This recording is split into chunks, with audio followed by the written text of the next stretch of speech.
La loi allemande des pleins pouvoirs de 1933, également connue sous le nom de loi d'habilitation ou sous sa dénomination officielle de Gesetz zur Behebung der Not von Volk und Reich vom 24. März 1933, loi du 24 mars 1933 de réparation de la détresse du peuple et du Reich, est une loi allemande qui donna à Adolf Hitler le droit de gouverner par décret, c'est-à-dire de prendre des textes à portée législative sans aucune procédure parlementaire. La loi des pleins pouvoirs fut adoptée, le 23 mars, par le Reichstag, par 444 votes pour et 94 votes contre. Tous les partis d'extrême droite, de droite et du centre ont voté pour. Seuls les socialistes ont voté contre. Les communistes, qui constituaient l'autre courant de gauche, n'ont pas pu voter en raison de la répression, ils avaient été contraints d'entrer dans la clandestinité ou étaient internés. Promulguée le lendemain pour une période renouvelable de 4 ans, la loi resta en vigueur jusqu'à la chute du régime nazi, en mai 1945. Après la Reichstagsbrandverordnung qui signifie décret sur l'incendie du Reichstag, elle constitua la deuxième étape législative de la Gleichschaltung qui signifie mise au pas, qui déboucha sur l'instauration du système totalitaire nazi.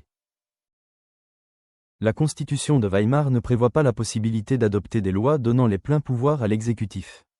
Pourtant, entre 1919 et 1923, le Reichstag a adopté des lois cadres, limitées dans le temps et portant essentiellement sur les domaines économiques et financiers. Elles sont le plus souvent appliquées sous le contrôle de commissions parlementaires ou de commissions mixtes du Reichstag et du Reichsrat.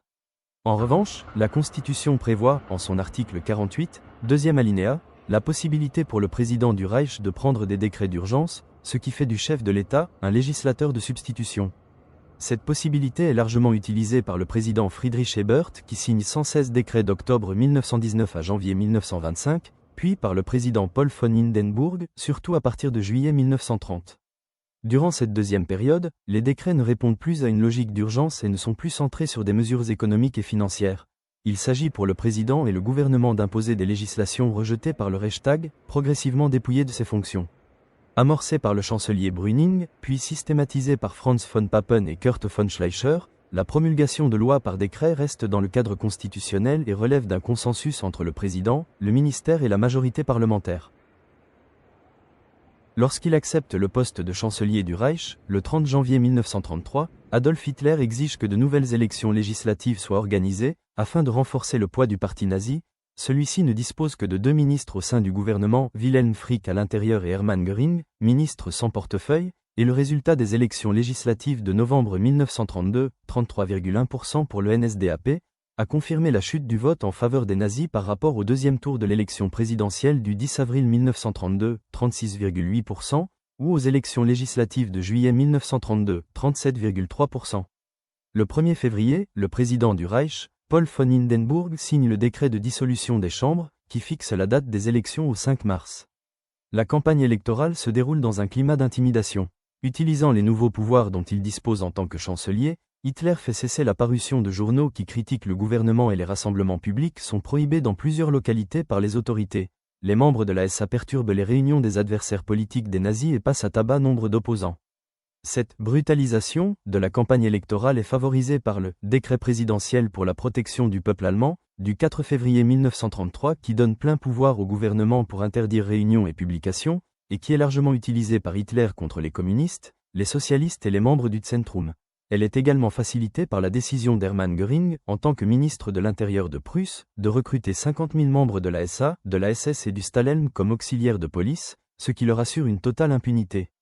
Une intense campagne de propagande, soutenue par un apport de fonds considérable venant des milieux industriels, neufs, est orchestrée par Joseph Goebbels.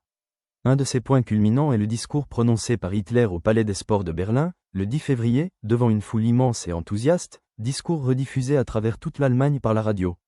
À la suite de l'incendie du Reichstag dans la nuit du 27 au 28 février, incendie présenté de façon mensongère par les nazis comme le résultat d'un complot communiste, Hitler obtient l'accord des membres du gouvernement pour soumettre un décret d'urgence au président Hindenburg, qui signe le texte dans la journée du 28 février.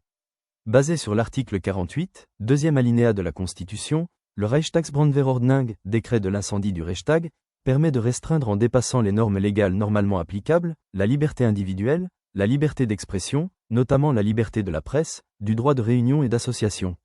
La publication du décret de l'incendie du Reichstag est accompagnée d'un déferlement de propagande, qui fait la preuve de son efficacité.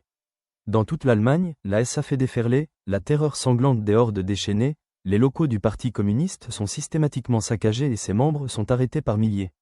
De manière plus générale, les nazis mettent en place un dispositif associant l'intimidation, la répression et la propagande. La loi des pleins pouvoirs est abrogée via la loi numéro 1 du Conseil de contrôle allié du 20 septembre 1945 portant abrogation du droit nazi. En République fédérale allemande, l'article 123.1 de la loi fondamentale du 23 mai 1949, placé sous le titre des dispositions transitoires et finales, dispose que le droit en vigueur antérieurement à la première réunion du Bundestag demeure en vigueur dans la mesure où il n'est pas contraire à la loi fondamentale.